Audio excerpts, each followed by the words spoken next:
शहराची खबरबात या बातमीपत्राचे प्रायोजक आहेत Mac Care super speciality hospital Ahmednagar.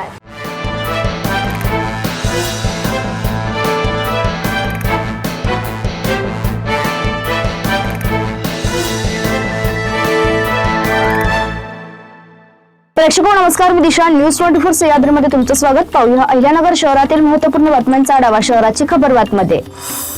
मध्य पूर्व व आखाती प्रदेशात निर्माण झालेल्या युद्धजन्य परिस्थितीच्या पार्श्वभूमीवर जिल्ह्यातील अडकलेल्या नागरिकांशी संपर्क साधण्यात आला असून भारत सरकारचे परराष्ट्र मंत्रालय व महाराष्ट्र शासनाने परदेशात अडकलेल्या भारतीयांच्या सुरक्षिततेसाठी पावले उचलली आहेत। या भागात अडकलेल्या नगर जिल्हाधिकारी कार्यालयात नागरिकांच्या मदतीसाठी जिल्हा मंत्रालय कक्ष स्थापन करण्यात आला असल्याची माहिती पालकमंत्री राधाकृष्ण विखे पाटील यांनी माध्यमांशी बोलताना दिली आहे।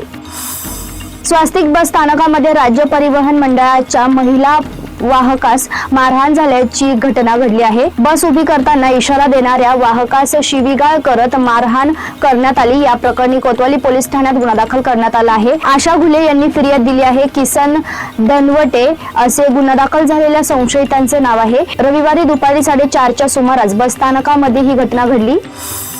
100 युनिट पर्यंत वीज वापर असलेल्या दारिद्र्य रेषेखालील आणि आर्थिक दृष्ट्या दुर्बल घरगुती वीज ग्राहकांना मोफत वीज मिळवण्यासाठी राज्य सरकारने सुरू केलेल्या स्मार्ट योजनेसाठी महावितरणने मागवलेल्या टेंडरमध्ये 1 किलोवॅट क्षमतेच्या छतावरील सौर ऊर्जा प्रकल्पाची किंमत 45,000 रुपये निश्चित करण्यात आली आहे। सध्या सौर ऊर्जा पुरवठादार आकारात असलेल्या 60,000 रुपये या दराच्या तुलनेत नवा दर 50,000 रुपये कमी झाल्याने योजनेच्या लाभार्थी 5 लाख छोट्या ग्राहकांची खूप मोठी बचत होणार आहे।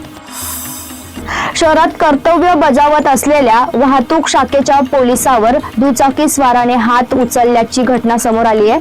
कायनेटिक चौकात रविवारी सायंकाळी 6:30च्या सुमारास ही घटना घडली असून या प्रकरणी कोतवाली पोलीस ठाण्यात गुन्हा दाखल करण्यात आला आहे। पोलीस अंमलदार गणेश शिंदे यांनी फिर्याद दिली आहे। अजित बाळासाहेब बोगाडे असे गुन्हा दाखल झालेल्या संशयित आरोपीचे नाव आहे। रविवारी सायंकाळी वाहतूक शाखेचे पोलीस अंमलदार शिंदे हे कायनेटिक चौकात वाहतूक नियमांचे कर्तव्य बजावत होते।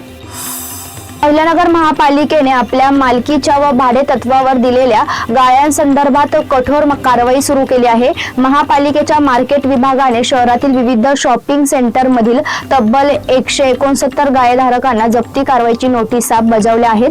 भाड्याची मोठी थकबाकी आणि मूळ गाळ्यांमध्ये केलेले अनधिकृत बदल यामुळे ही कारवाई करण्यात आली आहे। येत्या 15 मार्च पर्यंत थकबाकीची रक्कम न भरल्यास हे गाळे जप्त करून त्यांचे फेर लिलाव करण्यात येतील असा इशारा आयुक्तांनी दिला आहे।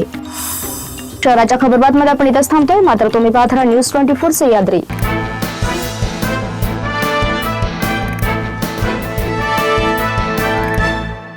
शहराची खबरबात या बातमीपत्राचे प्रायोजक होते Mac Care super speciality hospital Ahmednagar.